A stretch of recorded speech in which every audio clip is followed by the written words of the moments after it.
Königsberg, the former capital of East Prussia, a city of kings and philosophers, of Gothic cathedrals and castles built of stone.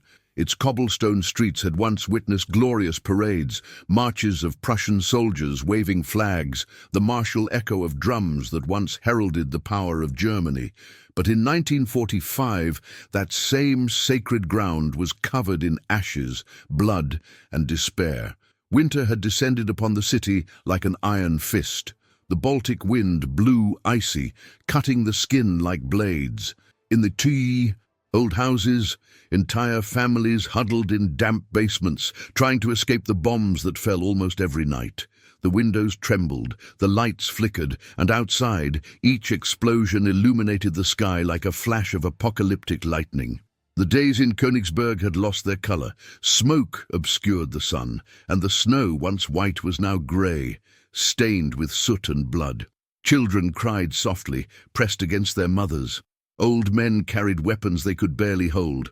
Wounded soldiers returned from the front only to find that there were no more hospitals, only ruins. And yet there was pride. Königsberg era about last bastion of East Germany, what remained of the once mighty Reich. It was more than a city, it was a symbol, the fortress that Hitler swore would never fall. The old brick walls built in the 19th century were now covered with sandbags, anti-tank guns and machine guns. Forts surrounded the perimeter, historical names like Fort Friedrich, Fort Stein, and Fort Brandenburg, now transformed into death bunkers. Inside, German soldiers, many still teenagers, awaited the enemy. Some came from the Polish front, others had escaped the Inferno of Memel or the frozen plains of the Vistula. They were tired, hungry, but determined to fight to the end. The propaganda said that the Führer would never abandon them, that reinforcements were coming, but nobody believed it anymore. In the distance, on the snow-covered horizon, the sound began, a deep, metallic, rising sound, the sound of tanks. The Red Army, it was coming, hundreds of armored vehicles, endless columns of infantry, and behind them heavy artillery. The ground trembled, the windows vibrated. It was as if hell itself were marching towards the walls of the old Prussian city. And in Königsberg, everyone knew what that meant. There was nowhere to run. There weren't enough ships to escape across the Baltic Sea. The city would be besieged and devoured. Prussian pride still burned in their hearts. But fear was beginning to seep in like smoke from fires that never ceased. The churches, once filled with singing, now served as shelters for the wounded and soldiers. The bells no longer called people to mass. They rang as if announcing a mass funeral. Königsberg was about to become the stage for hell, a hell of steel, fire, and despair, and no one within its walls knew if they would see the sunrise of the next day. Enlist now. Join the front line of history. January 1945, the most brutal winter of the war. The winds cut like razors, and the snow piled up in thick layers on the shattered rooftops of Königsberg. The cold spared no one.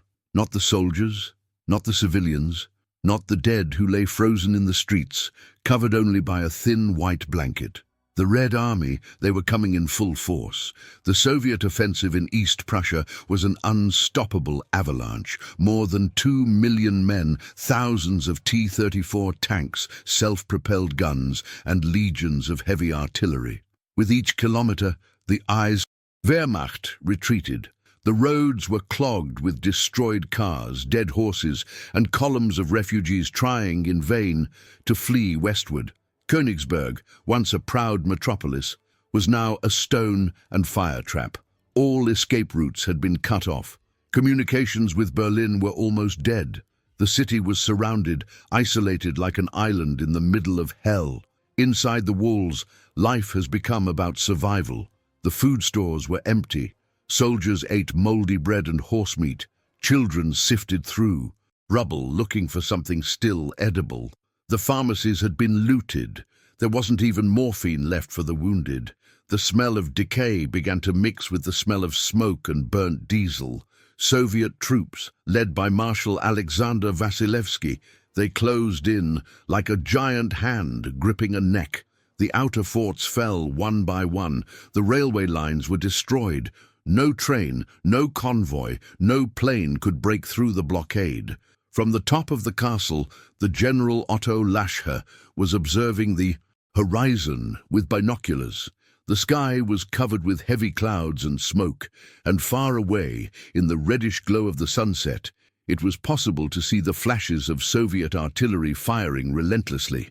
The thunder of the cannons echoed day and night, incessantly, until it merged with the very beating of the heart. Lasch knew the enemy was clenching his fist, and inside that fist was him, his garrison, and the entire population of the city.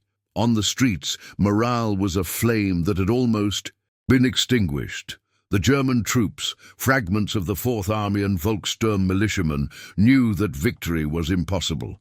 But the Nazi command still insisted, "Königsberg will not fall. Resist to the last man." And to resist meant to die. The Red Army began to tighten the siege, attacking the suburbs of Mettgethen, Juditen, and Ponarth. Each village was reduced to burning ruins. Every German position was crushed under the weight of dozens of cannons. Civilians trying to escape were caught in the crossfire, machine-gunned, frozen, or buried alive. The very ground seemed to scream, and then silence fell, the kind of silence that precedes the storm. The Soviets had completed the siege. No man, woman, or child could leave Königsberg anymore. Outside, an angry army prepared to destroy the city. Inside, only fear, hunger, and the certainty that no one would come to save them. Königsberg was doomed. The East German fortress had become a prison that would soon turn into a hell on earth. In the heart of the besieged city, amidst the distant echoes of the bombings, the General Otto Lasch, he walked slowly through the corridors of the headquarters, which was set up in the ruins of an old administrative building. The sound of boots on cracked concrete mingled with the creaking of the wind seeping through shattered windows. Lasch was a rigid man with a thin face and a cold gaze, a typical Prussian officer, molded in discipline and obedience. But beneath that impeccable uniform lay something that no oath to Hitler could silence, the certainty that the end was near. When Lasch took command of the defense of Königsberg, he knew he had been given an impossible mission. The reports were terrifying. More than 200,000 Soviet soldiers, they surrounded the city. On the German side, approximately remained 60,000 men, many of them wounded, exhausted, or poorly trained. Reservists, police officers, sailors, even teenagers from the Hitler Youth, armed with rifles they barely knew how to use. Fuel was running out, ammunition was dwindling, and food was being rationed even for the officers. Even so, Berlin's orders were clear: resist at all costs. Hitler had declared Königsberg a strength, a Festung, and ordered that it be defended to the last man. No surrender would be tolerated. No retreat would be forgiven. The fate of Lasch and the entire garrison was already sealed: death or glory. Lasch personally walked the lines of defense. He walked among the rubble, inspecting makeshift fortifications, encouraging men who could barely stay on their feet. The forts that surrounded the city, built decades earlier of thick concrete and steel, now served as modern fortresses. Fort Friedrich, Fort Stein, Fort Brandenburg, names that would soon become tombstones. The defenses were divided into rings, the first consisting of artillery and anti-tank guns, the second made of iron barricades and barbed wire, and lastly, the urban centre, where civilians, soldiers, and refugees mingled among the ruins, turning every street into a trench. In the maps spread out on the table, Lasch saw the inevitable. The Soviet encirclement was closing in more and more, like a snake crushing its prey. Reports indicated that the enemy was already less than 10 kilometers from the city. Russian artillery tested the range, bombarding the edges of the fortress day and night. The explosions made the ground vibrate, knocked down walls and shattered windows. The sound was constant, an endless thunder. Even in the face of this, Lasch maintained an impassive expression. He knew that any sign of weakness would mean chaos among his men. In a firm voice he said, "Königsberg will resist. We will fight to the end." But when night fell and the cold cut to the bone, he would sit alone before a nearly extinguished lamp, reading reports that spoke of deserters, civilians dying of hunger, and children buried under rubble. The city was falling apart before his eyes. Lasch was not a fanatic like many Nazi generals. He was a soldier, and above all a man who understood the weight of defeat.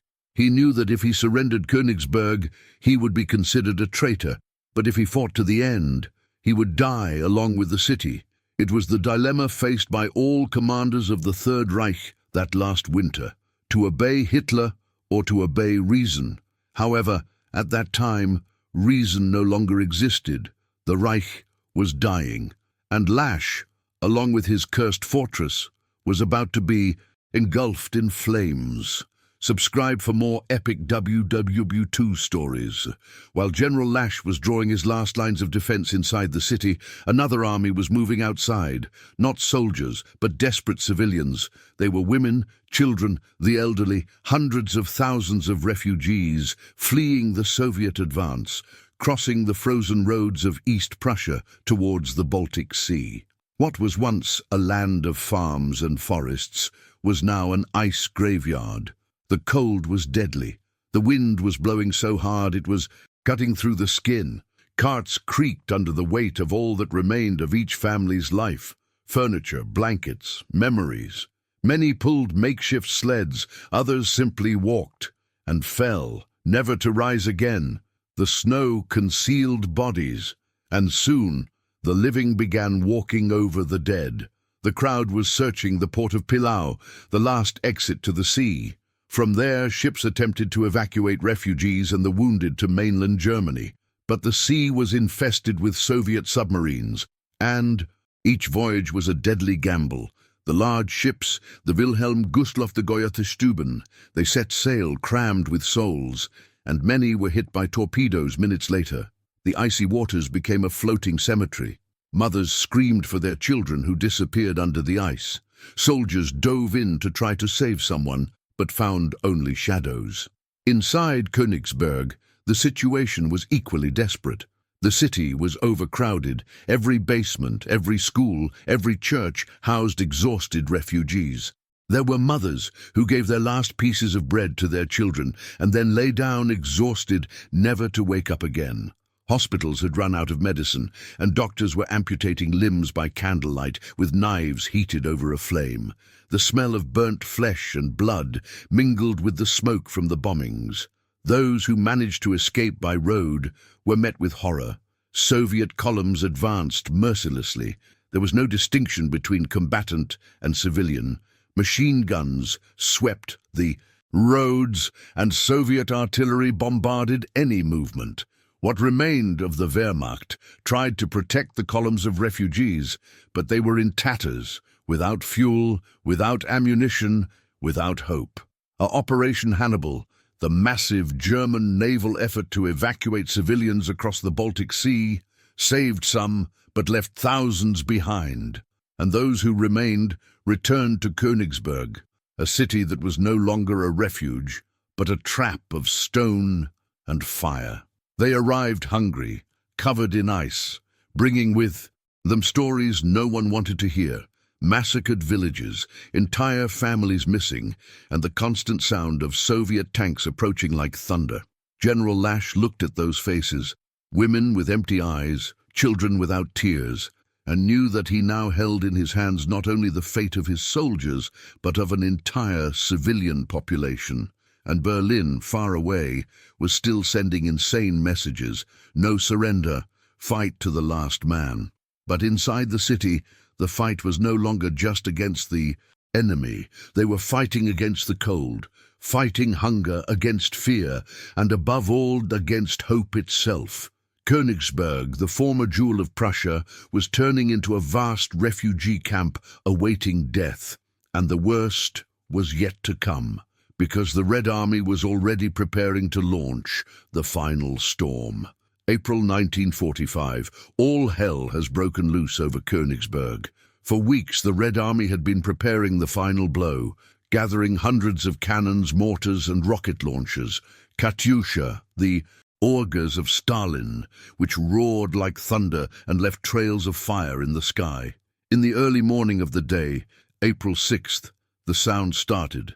First, a distant rumble, then another, and then hundreds, thousands. The ground shook, the walls trembled. The sky turned into a single red flash. The Soviets had begun the most intense bombardment in the history of East Prussia. For hours, there was no break. 152-millimeter projectiles tore through the air, exploding amidst houses, churches and schools. The Katyusha launchers howled like demons, spitting fire over the city. The roofs were collapsing, the towers were falling. The Prussian castle, a centuries-old symbol of power and pride, was struck and began to burn. It was as if the entire history of the city was being incinerated in a single night. With each explosion, pieces of bodies were thrown into the air.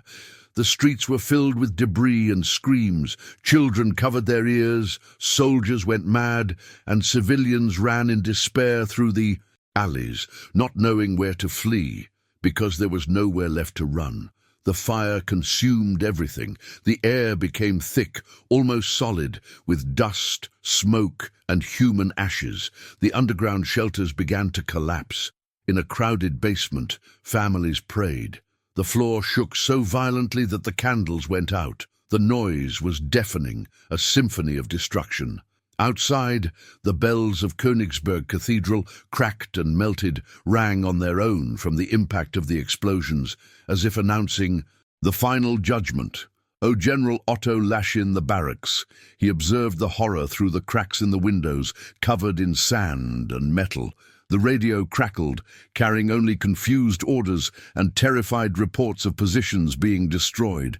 Entire forts were disappearing under the fire. Fort Friedrich, Fort Stein, Fort Königsberg, all were being crushed under tons of steel. The general knew this was no ordinary bombing raid. It was a mass execution. And then, after hours of destruction, came the second act, Soviet infantry. Waves upon waves of soldiers began to advance under the blanket of smoke, protected by the T-34 tanks that crushed what remained of the German defenses. German anti-tank guns fired, destroying one or two armored vehicles, but were soon silenced by relentless barrages. Every street turned into a battlefield. Every corner is a deadly trap. The Germans fought with what they had, MG-42 machine guns, rifles, grenades, and the dreaded Panzerfaust, the only weapon capable of stopping a tank at close range. But for every T-34 destroyed, 5 more emerged from the fog. The ground trembled beneath the steel conveyor belts. The air smelled of gunpowder, blood, and burnt flesh. The bombing didn't stop. It was as if heaven itself had decided to destroy the city. The heat from the explosions caused the snow to melt and turn into mud mixed with blood. Entire houses collapsed with families still inside. The fire spread through the streets, and the Baltic wind carried it. Like a living plague. When night fell, Königsberg was no longer a city. It was a furnace, an incandescent mass of ruins, bodies, and smoke. The Soviets had transformed the Prussian jewel into a sea of fire and despair, and even so, the defenders were still alive, covered in soot, deafened, starving, but alive. And Lasch, amidst the noise of the bombing, said in a hoarse voice to his officers, "They want hell? Then they'll have it. Hell had already begun, and the worst was yet to come." The bombing stopped, but only for a few minutes. A heavy silence fell over the city, a silence that brought no peace, only foreshadowed the horror. And then, from the shadows of the smoke and the reddish mist, they came. Waves and more waves of Soviet soldiers advancing through the ruins, shouting, "For the family! For Mother Russia!" And hell broke loose again, this time face to face. The streets of Königsberg, covered in debris, have become a labyrinth of death. T-34 tanks advanced slowly through the rubble, firing at windows and doors where they knew enemies were located. The Germans, entrenched in the ruins, waited in silence, finger on the trigger, heart pounding like a drum. When a tank passed too close, the gun would fire. Panzerfaust echoed like thunder, explosion, flames, twisted iron, but soon another tank would take the place of the previous one, and the cycle would continue. The fight was brutal, face to face, house by house. The Soviets used flamethrowers, clearing entire buildings of German defenders. The fire spread through the corridors, climbed the stairs, and devoured everything: wood, paper, meat. The screams of the burned victims echoed through the streets, mingling with the crackling of the flames. It was a song of agony that wouldn't stop. On street corners, the Germans set up desperate ambushes. MG-42 machine guns cut through the air with deafening bursts, taking down dozens of soldiers at once. But the enemy seemed endless. Every time one group fell, another emerged from behind the smoke. Grenades exploded inside houses, shattering windows and tearing off limbs. The ground was covered with bodies, and blood flowed down the sidewalks like warm streams mingling with the melting snow. The streets, they no longer had names, only ruins and death. The cathedral, the castle, the historic buildings, everything was now a battlefield. German soldiers fought in basements, on stairwells, on rooftops. Some even fought with shovels and bayonets when their ammunition ran out. Each city block became a mini Stalingrad. And what about the civilians? Trapped in underground shelters, they could hear the sounds of fighting above their heads. You could hear the roar of tanks, the crackling of flames, shouts in Russian and German, and then nothing. With each explosion, the ceiling trembled and collapsed a little more. Many died buried alive, never to see the light of day again. On the Soviet side, the advance was slow and bloody. Oh, General. Vasilevsky, he ordered relentless attacks, but he knew that every meter gained cost hundreds of lives. The tanks were unable to maneuver through the rubble.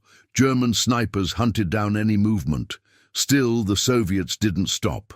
They had sworn to capture Königsberg, and fulfilling that promise meant destroying everything in their path. Inside the barracks, Lasch received terrifying reports. Entire units were being annihilated. Entire forts had disappeared under direct fire. But he was still giving orders. Hold your positions, not one step back. Radio messages barely got through. Communications were cut off, the lines destroyed. That night, the city seemed alive, but alive like a wounded creature who howled and bled on every street corner. The sky was red, the air burned, and the shadows of the soldiers danced in the flames like specters. Königsberg was no longer a fortress. It was a burning corpse. And yet, the men continued fighting, because they didn't know how to do anything else. The sunrise over Königsberg was a hellish mirage. The sky, thick with smoke, red as coagulated blood, seemed to burn along with the city. With each passing day, the Soviet columns advanced deeper, grinding through the German defenses at a merciless pace. General Vasilevsky surveyed the field of ruins with cold eyes. Before him lay the city that Hitler had sworn never to surrender. And now he promised to take her, street by street, stone by stone. Soviet artillery divisions were positioned on the outskirts of the city, forming a semicircle of fire. More than 1,000 cannons fired in unison, spitting death and dust. Each shot sent up plumes of smoke, toppled entire buildings, and buried combatants under cascades of bricks. The church towers crumbled like old monuments from a past that no longer existed. The bells, broken in half, tinkled as they fell, as if lamenting the end of Königsberg. On the ground, the Soviet infantry troops, they advanced through the ruins, marching over charred bodies and the remains of destroyed vehicles. Some used pieces of wood to push mines. Others took cover behind the T-34 tanks that were clearing a path.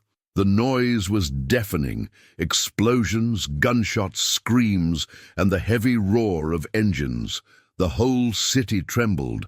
Every street was a new battlefield. The fort numbered 5. The city, one of its main outer defenses, was surrounded at dawn. It was a fortification made of concrete and iron, surrounded by trenches and barbed wire fences. Inside, around 800 German soldiers were preparing to die. As the first Soviets approached, the MG-42 machine gun began to sing. Precise bursts of fire opened up gaps between the attackers, but they didn't stop. More and more came until the walls of the fort began to crumble. The Soviets launched incendiary projectiles, and within minutes the interior turned into an oven. The defenders screamed, coughed up blood, some fled in flames, running into nothingness. When the smoke cleared, the fort had been taken, and the ground was covered with bodies. On the same day, the fort number 8, it fell. Then number 10. Each Soviet victory was bought with piles of dead bodies, but the Red Army did not retreat. They had clear orders. Königsberg had to fall until the last German soldier was down. In the intercepted communications, the Russians heard German officers desperately requesting reinforcements, calling for help that would never come. The Red Army advanced with vengeful fury. They remembered Stalingrad, of their burned cities, of their dead families. For them, Königsberg was not just a military target, it was a personal revenge. The Germans were still fighting bravely, but they were exhausted. There was a shortage of ammunition, a shortage of food, a shortage of hope. With each lost position, Lasch ordered new lines of defense, but there were no longer enough men to occupy them. The Soviets were everywhere, in the streets, on the rooftops, in the sewers.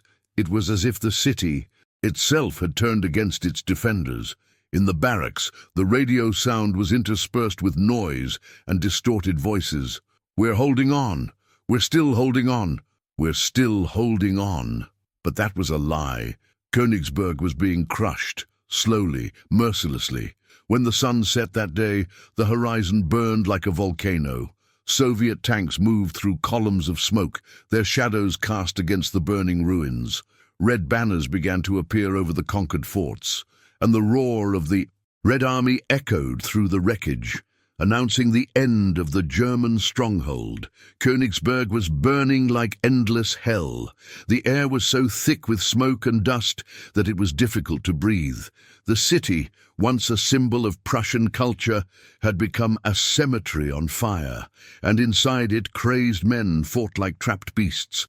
The Soviets had already taken the outer forts. Now the fighting was advancing toward the heart of the city, the old center where the General Otto Lasch he still maintained his headquarters. But all that remained of the German army was a shadow.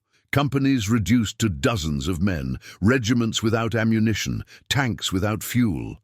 Even so, they resisted, not because of Hitler, not because of victory, but purely by instinct, out of fear of what would happen if they surrendered. The streets were covered in bodies from both sides. Frozen corpses piled up on street corners served as makeshift barricades. The Germans even used furniture and building debris to build defenses. At the windows, soldiers with faces blackened with soot waited for the enemy to approach, and when they saw him, they shot without thinking. Machine guns, rifles, pistols, grenades, whatever they had on hand. The Soviets responded with flamethrower and explosives, sweeping away everything in its path. The fire spread, devouring entire houses. The battles took place, block by block, sometimes within the same building. One floor was German, the other Soviet. They hunted each other within the rubble, guided by footsteps, voices, or shadows. They fought with bayonets, shovels, even pieces of concrete. The blood mixed with the mud and ash, forming a dark sludge that clung to the boots and the heart. In one of the city's underground tunnels, a group of 30 German soldiers were trying to resist. They had a rocket launcher and little ammunition. For hours, they repelled the Soviet attacks until the tunnel began to collapse. The earth gave way, the air grew heavy, and they went, buried, alive under tons of rubble. The muffled screams echoed for minutes, then only silence. In the central squares, T-34 tanks, they advanced, destroying what remained. Soviet soldiers moved quickly, blasting their way through the building entrances and throwing grenades. Some Germans surrendered, raising makeshift white cloths. Others preferred to die fighting. Many committed suicide. Officers used their last bullets on themselves, fearing the fate they knew awaited them. Back at headquarters, Lasch stared at the city map, now almost useless. The positions marked with flags had disappeared. Their divisions were in ruins. Communications had gone down. Still, he refused to surrender. He ordered each man to resist to the last cartridge. But reality no longer obeyed orders. The Russians were everywhere, from the east, from the south, from the north. They completely surrounded Königsberg. The city was isolated, like a trapped and bleeding animal. The Soviets used loudspeakers, transmitting messages in German. Surrender. The war is over for you. But the answer was the distant echo of a gunshot. During the night, the snow began to fall. Dirty, grey, mixed with soot. It fell upon the dead, covering them like a silent sheet. The survivors, soaked and starving, took shelter in cellars, shivering with cold and fear.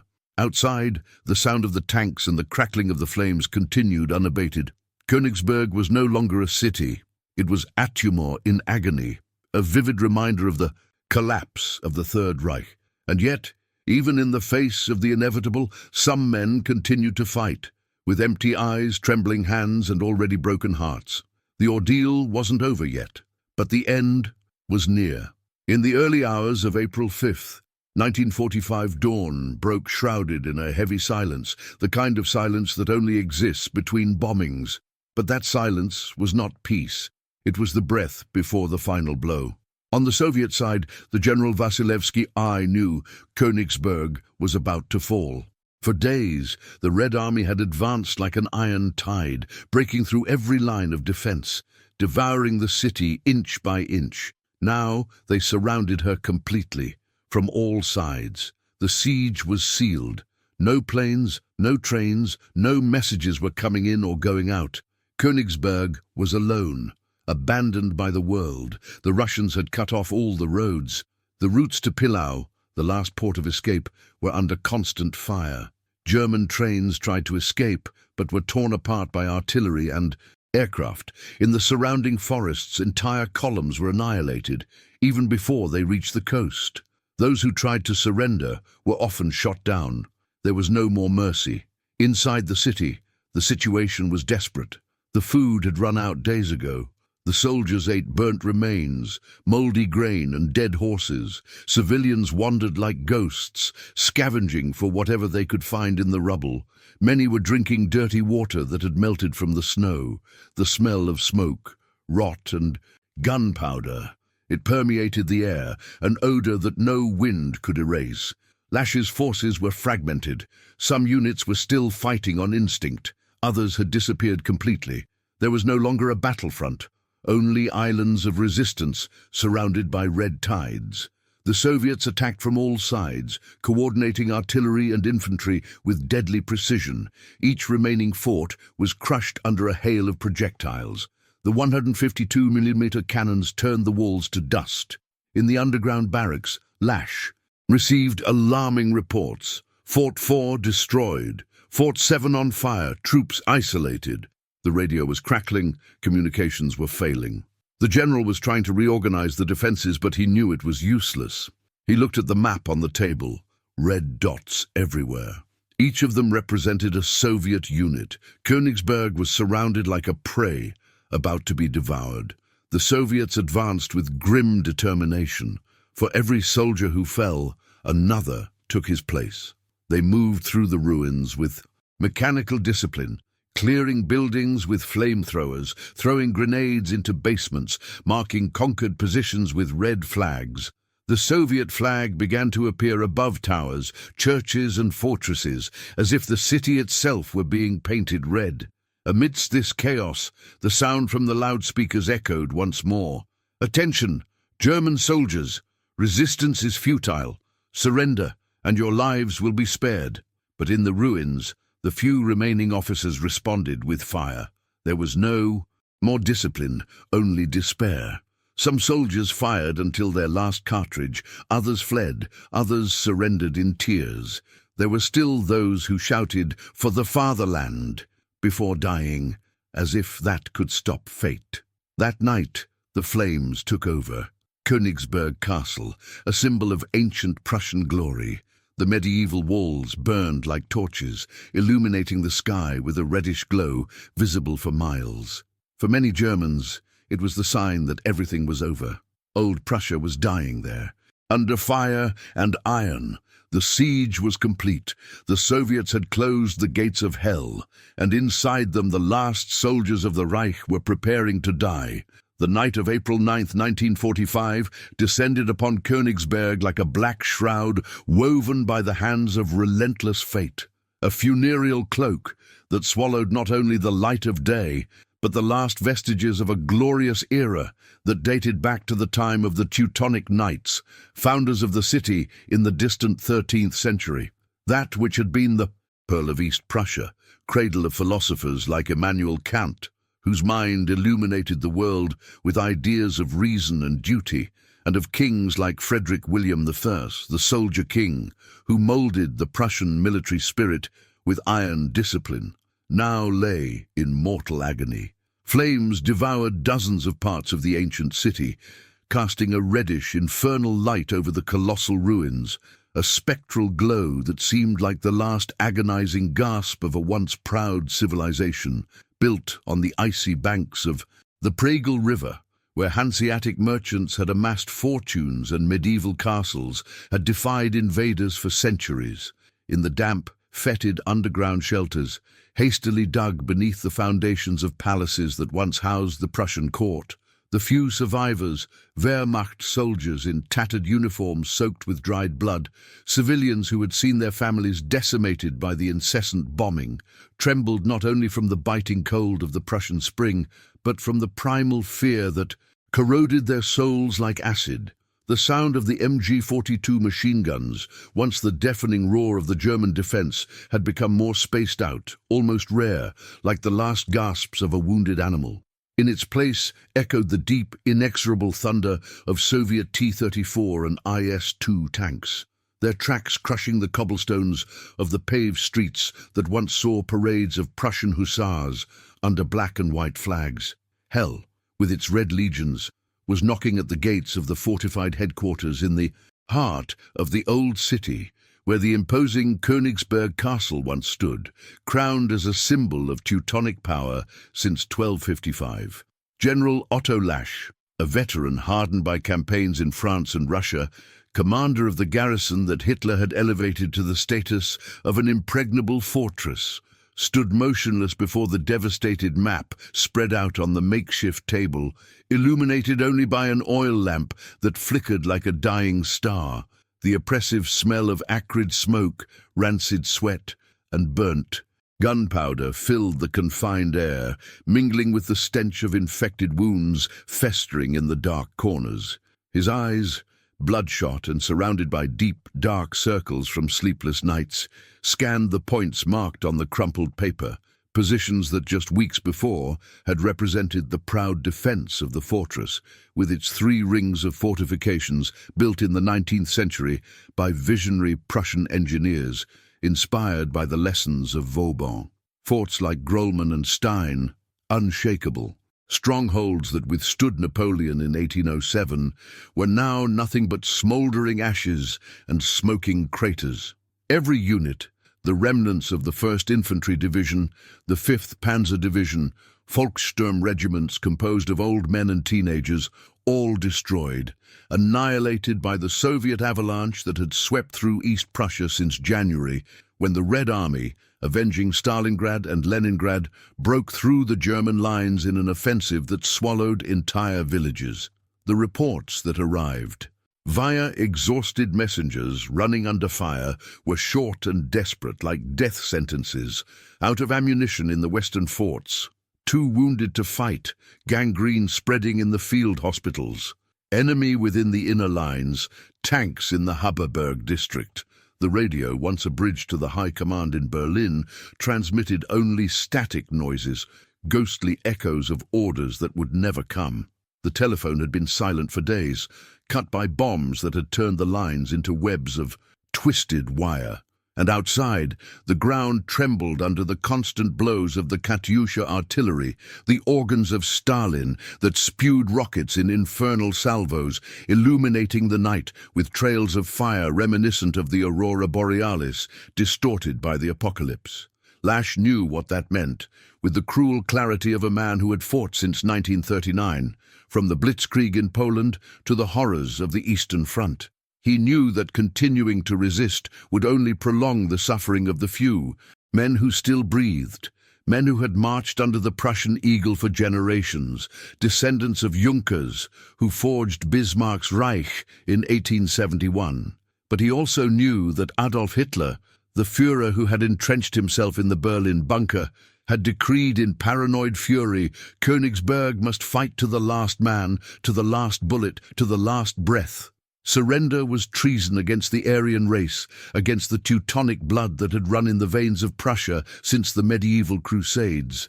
And treason, even if it saved innocent lives, meant the death of the traitor, hanging in a public square, like the generals of July 20th. Hours earlier, amidst the chaos, he had received an encrypted message from Berlin, signed by Martin Bormann, the shadowy secretary of the Nazi Party, the man who controlled access to the Führer like a dragon guarding its treasure. Whoever surrenders will be considered a traitor to the German people. Their family will suffer the immediate consequences. Those words echoed in his mind like hammers striking an anvil, forging guilt and terror. Lasch thought of his wife and children in some distant village, potential targets of the vengeful Gestapo. But he could no longer ignore the palpable reality, the carnage that had transformed Kant City, where the philosopher had walked daily along the banks of the Pregel, pondering the categorical imperative, into a slaughterhouse. The city was destroyed, the theatre where Wagner had premiered operas, the universities that had trained generations of scholars, the Hanseatic markets, all reduced to rubble, the soldiers starving for weeks, eating rats and melted snow, exhausted from relentless fighting, wounded with limbs frozen by the Prussian winter that had claimed more lives than bullets. Civilians, crammed into damp basements like those of the Middle Ages during plagues, awaiting an end they could no longer avoid. Children born in the Weimar era, now orphans in the era of collapse. He left the shelter for a moment, emerging into the nearby ruins, like a ghost among ghosts. The streets, once lined with Baroque houses with ornate gables, were covered in uneven debris, charred beams, shattered bricks, armored vehicles overturned like broken toys. Bodies lay everywhere, German soldiers with their helmets tilted, Soviets in their fur caps, civilians in mud-stained Sunday best. Nothing distinguished conquerors from conquered, invaders from defenders anymore. The dirty snow, mixed with coagulated blood, formed a thick, slippery crust beneath his military boots, echoing Lasch's footsteps like a requiem.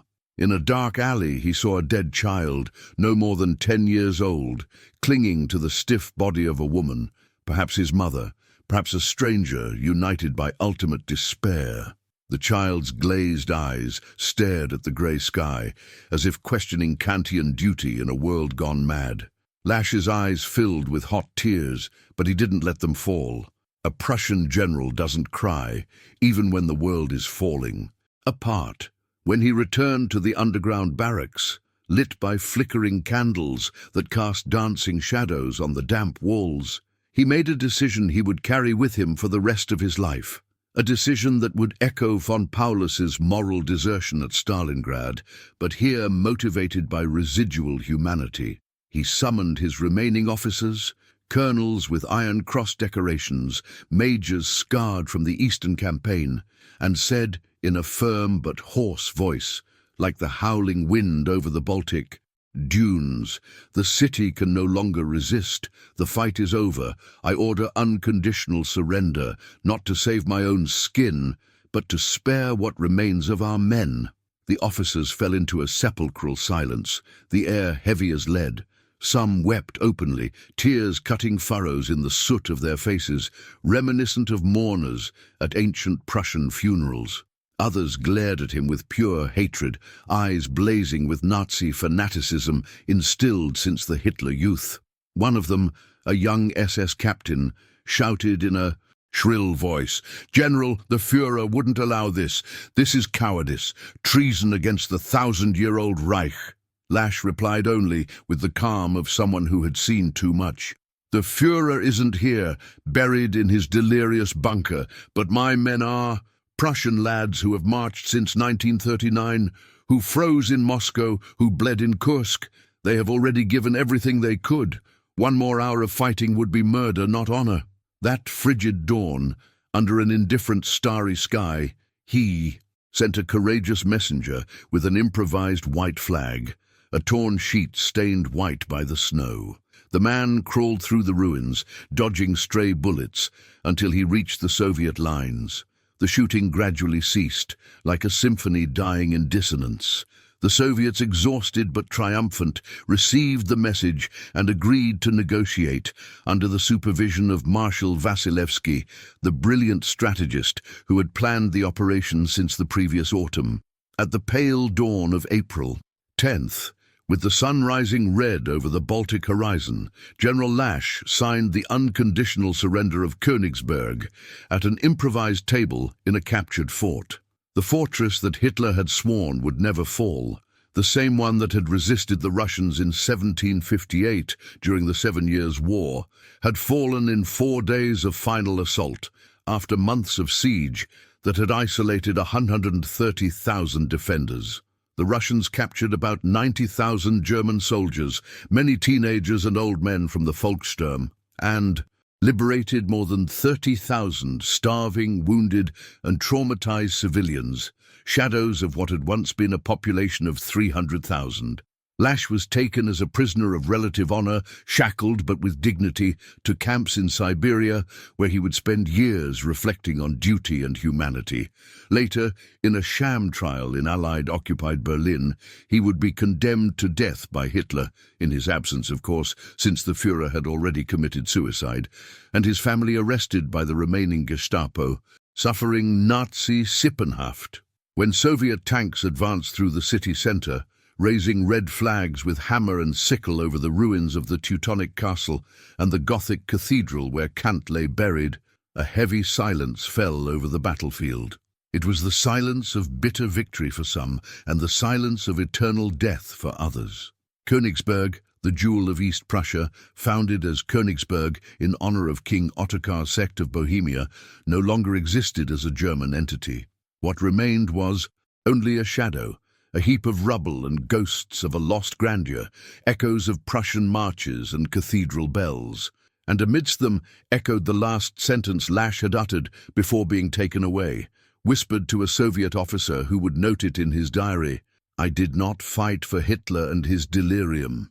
I fought for men who could no longer fight, for a Prussia that deserved a better end than this."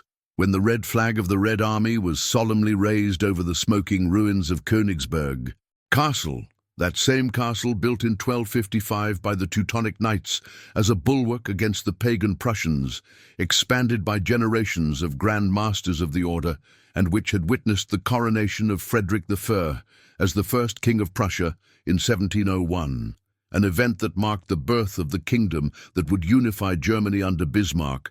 The deafening roar of the cannons ceased abruptly, leaving a sonic vacuum that seemed to suck the souls out of the survivors. After months of relentless siege, which began in January 1945, when the Soviet fronts of the Second and Third Belarusian fronts, commanded by geniuses like Rokossovsky and Cherniakovsky, the latter killed by shrapnel weeks earlier, broke through the outer defenses, and 4 days of continuous massacre from April 6 to 9, with bombardments that shook the earth like artificial earthquakes, the Red Army had finally conquered the fortress that Adolf Hitler had vowed to hold at any cost, even if it meant the blood of an entire province, the city, one of the oldest and proudest in Europe, founded as a medieval crusade against the pagan Balts, enriched by the Hanseatic League with trade in amber and grains, illuminated by the Enlightenment with the Albertina University where Kant had taught for decades, developing his critique of pure reason while walking across the 7 bridges of the Pregel, was reduced to ashes and rubble, a charred skeleton of its past glory. The streets, once tree-lined avenues with plane trees, planted in the Wilhelmina era, were now rivers of viscous mud, mixed with coagulated blood and jagged debris, pieces of medieval walls mixed with exploded panther tanks. The cold Baltic wind carried the nauseating smell of burnt gunpowder, decaying death, creosote-soaked wood in flames, and the lingering metallic scent of fresh blood, a macabre perfume that would permeate the conqueror's nostrils for days. The first Soviets who marched through the city center, soldiers hardened by the Russian steppes, the ruins of Moscow and the hell of Stalingrad, found no organized armies or heroic defenses. They found walking ghosts, specters of a once invincible nation. Men as pale as wax, covered in black soot and brick dust, wandered dazed through the craters, unsure whether to raise their hands in surrender, flee into the void, or simply fall to their knees and await the mercy shot. Wounded soldiers with makeshift bandages of torn sheets, soaked in pus and blood, dragging themselves along, with crutches made from broken rifles. Starving children, eyes as deep as bottomless wells, stretching out trembling hands for a piece of stale bread. Women with gazes lost in the void, disheveled hair under dirty scarves, carrying babies who whimpered weakly in the cold. Königsberg, once a cultural jewel of Prussia, with its theatres presenting Schiller and Goethe, its libraries overflowing with medieval incunabula, now seemed like the epicenter of the end of the world, a preview of the WWII apocalypse that would engulf Berlin weeks later. General Alexander Vasilevsky, the brilliant marshal nicknamed the Soviet Napoleon for his tactical mastery, victorious after coordinating the operation that mobilized more than 1.5 million men and thousands of tanks, ordered the city to be immediately occupied and swept of any remaining resistance, with the precision of a surgeon removing tumors. Soviet troops advanced methodically, divisions of riflemen with fixed bayonets searching every ruin, with lanterns and grenades, every underground shelter inherited from 19th century fortifications, every cellar of bourgeois houses that once housed collections of Meissen porcelain. Here and there, small groups of German soldiers still resisted in isolated pockets, firing blindly from half-destroyed windows, not out of hope of victory, but out of primal instinct for survival, or out of the fanaticism instilled by Goebbels' propaganda. They were quickly eliminated with bursts of PPSH gunfire or hand grenades, their bodies added to the macabre carpet that covered the sidewalks. Within hours, Königsberg was completely under Soviet control, the final bursts of gunfire echoing like funeral applause. But the victory came at a terrible price, etched in numbers that would make even veteran generals pale. Some 125,000 German soldiers were dead, wounded or missing in the rubble, bodies buried under tons of stone that once formed impregnable walls.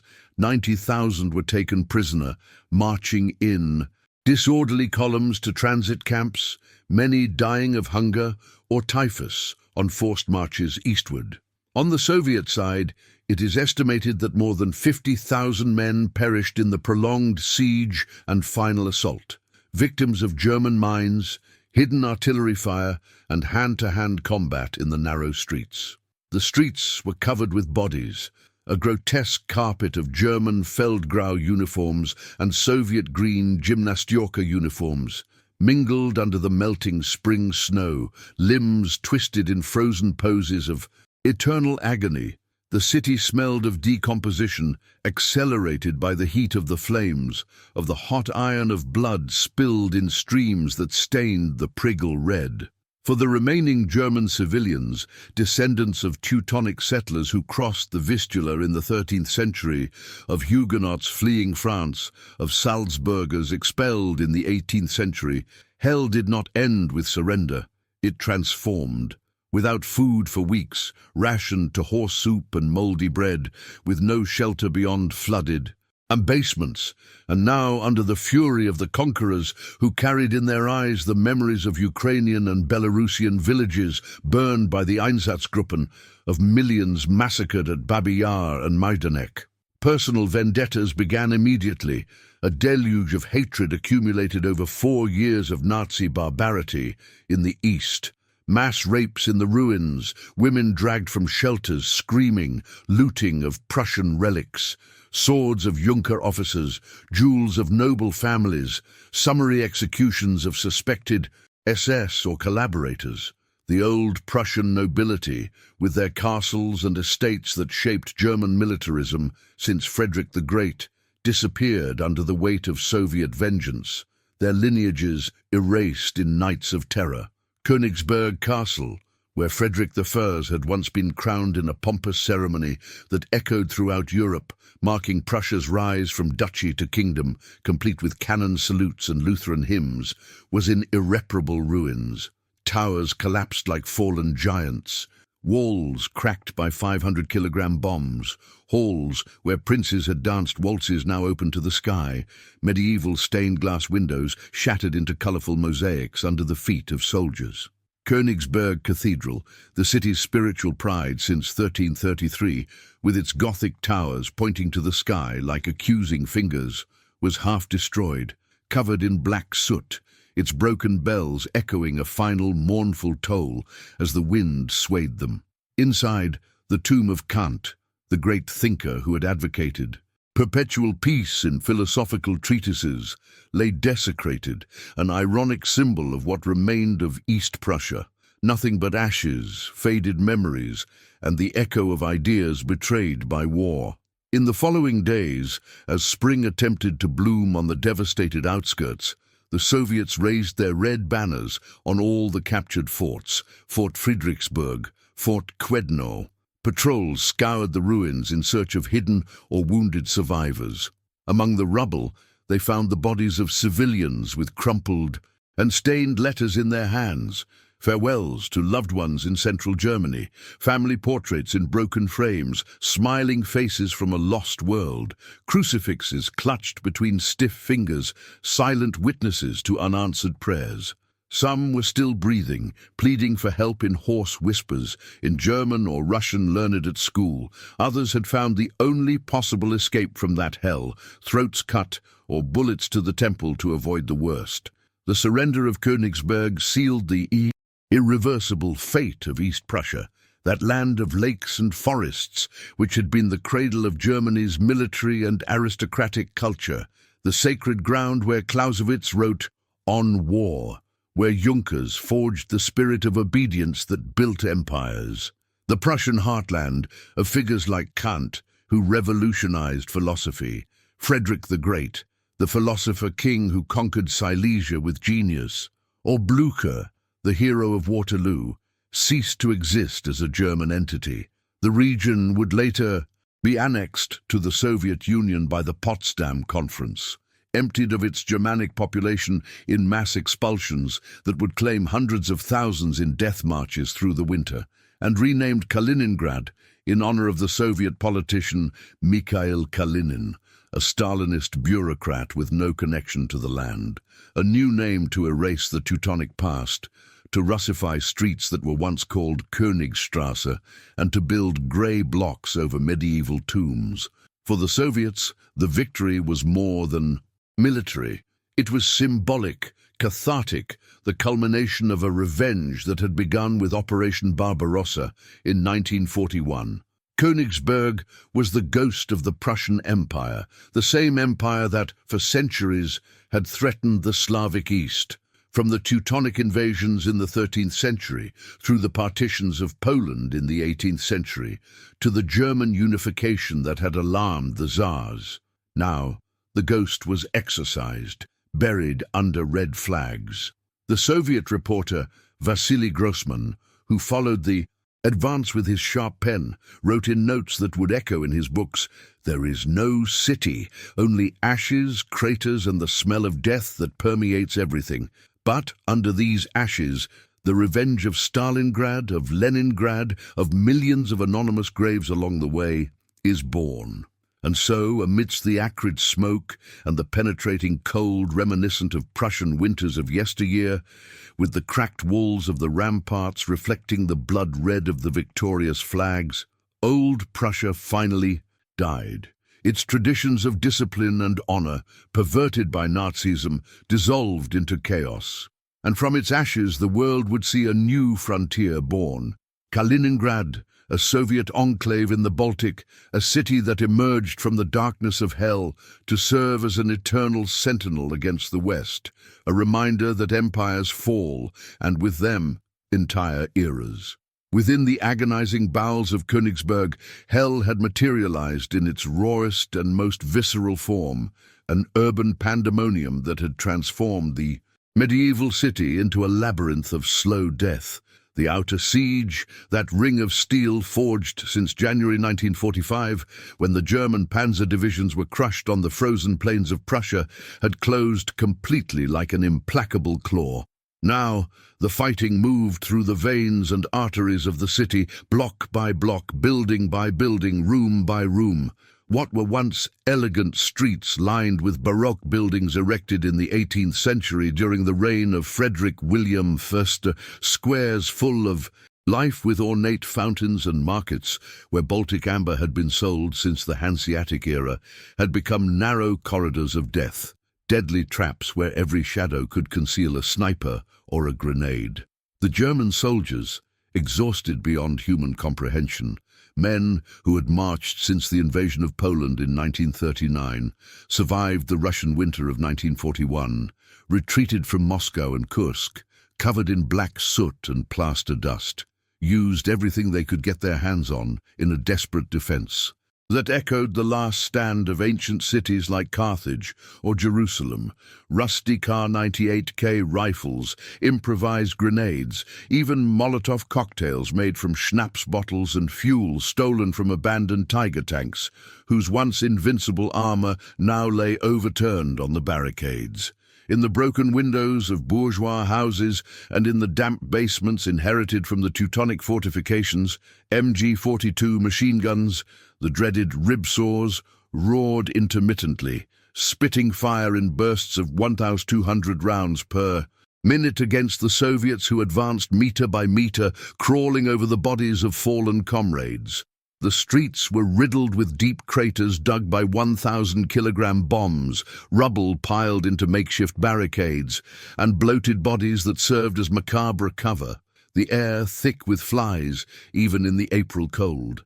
The Red Army, under the supreme command of Marshal Alexander Vasilevsky, a strategist who had learned the lessons of siege at Stalingrad from Zhukov, advanced with methodical and overwhelming brutality, a vengeance machine that showed no mercy. Heavy 203mm artillery swept through entire buildings with salvos that caused facades to collapse like houses of cards, turning apartments into mass graves. IS-2 heavy tanks, nicknamed beast killers for their ability to pierce tigers at unimaginable distances, crushed the rubble beneath their wide tracks, advancing inexorably through the Sackheim district or the historic center. And flamethrower units, with TO-34 flamethrower tanks, were used to clear the underground shelters where defenders hid like rats, jets of napalm fire engulfing basements and incinerating alive those who screamed in archaic German.